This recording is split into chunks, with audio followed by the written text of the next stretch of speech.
So Guinness sent me this Guinness Draught Nitrosurge little gizmo along with a pack of beer and a glass. Inside the box there's instructions and the device itself, and underneath USB charging cable because you need to charge it up, a spout to attach, and a little cleaning thing for the spout. Right, so I've already gone through this with the Guinness team on a Zoom call. So what they told us to do is take the spout, stick it onto the surge and twist like that. Then we should actually put this under a tap if it's brand new, and just pour some water out through it. So, because it was fresh from the factory. And then the beer that they sent is Guinness Draught Nitrosurge, which is a 558 milliliter can of Guinness. There's no widget in this, that's the important part. So there's no widget in this, and the nitrogen is dissolved into the beer. And what this little gizmo does is it acts pretty much like a jewellery cleaner. It's an ultrasonic device. So every sort of 2 seconds, it puts on an ultrasonic I don't know, discharge, whatever you want to call it, and it activates the nitrogen in the can, and that's what gives you your standard Guinness sort of nitrogen pour. They're essentially trying to replicate the Guinness 2-part pour experience at home. So let's put this down. The instructions basically tell you to rinse it out, and then there's a very specific way of pouring. I don't know if we can see that here. There's also a QR code you can scan on the box, which will give you videos and the like. So essentially it's saying start the glass at 45-degree angle with the can of Nitrosurge pretty much horizontal, and then slowly we're going to flip the glass slightly less while tipping the Nitrosurge like that. Okay, let's try it. So firstly we just open up our can of Guinness Nitrosurge. There should be an initial hiss, which is just really the finishing on it, where it's been topped up with gas to seal it. Then we attach the Nitrosurge gizmo, and there is a button on the back here which we press, turn it on, and now our little Guinness light is lit up. So we take our Guinness glass, turn it at a 45-degree angle, and start pouring straight down like that. And as you can see, there's the odd surge every 2 seconds. And as that's going, we're going to start going up like this. So we're almost level with the glass, and then this should be more or less like that. And we do that until we're just around about here, just after the top of the Guinness logo, and we pop it back down.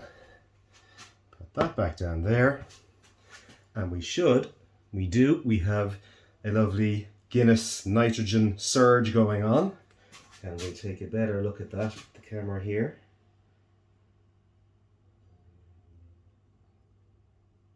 Okay, excellent. So we're supposed to give that, what, 60 seconds? Yep, 60 seconds according to the instructions before we start the last pour, which is we leave the glass standing up straight, and then we tilt the Guinness Nitrosurge can to 45 degrees. So we are pretty much, let's assume, at the 60-second mark. We have a large head. Now I do know from the first time I did this last week, there's a little bit more beer in the can that fits in the glass, so there's a tiny bit left over. Let's pour the last little drop to get up to the top.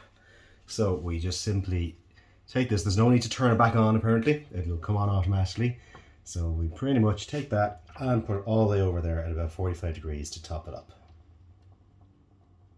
And then when we get to the top, we simply stop. Okay, and that is the last part of our pour.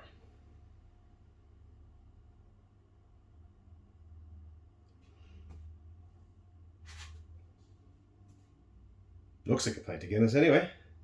I'm not entirely sure how it compares to your standard widget can. Okay.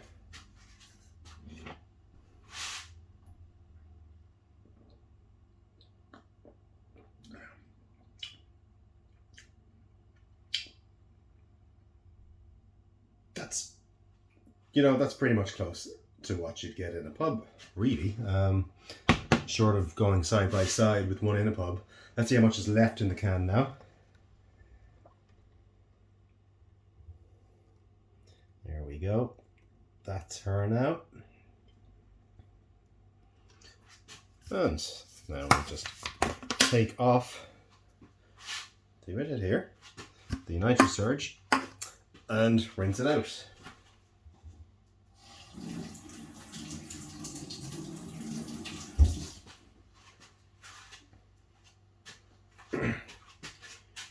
So you may ask yourself, why am I rinsing this out?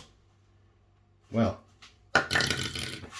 invariably, I want to know, for scientific purposes or research purposes, what happens if you use this on a standard can of just carbonated CO2 based beer. So I have a can of Wicklow Wolf for Pete's sake. It is an American amber, and we're going to try that one right now. Fingers crossed. So let me find a glass. There we go. So I have a glass here. The European Beer Consumers Union is celebrating 30 years this year. So they sent me some glasses and some beer, courtesy of Bjor. And great, I'm going to try this now. So let's make sure that I'm connected to the right one. So I'm going to first open up for Pete's sake. All right, not a huge amount of hiss out of that. That's good. So it won't be too carbonated. So when I asked the question, what happens when you use this on a standard CO2 can? Essentially, it does the exact same thing.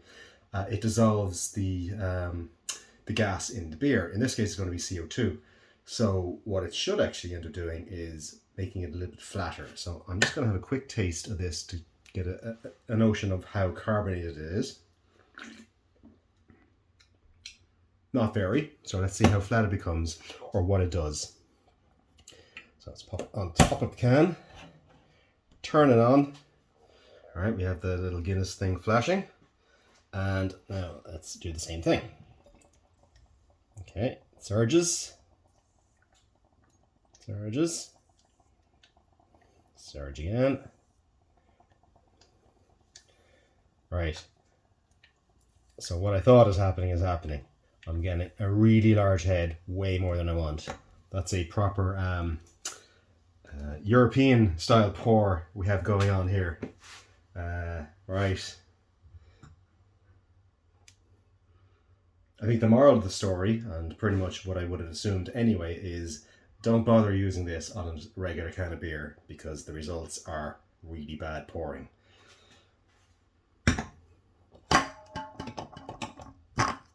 Okay. Science done, mischief achieved.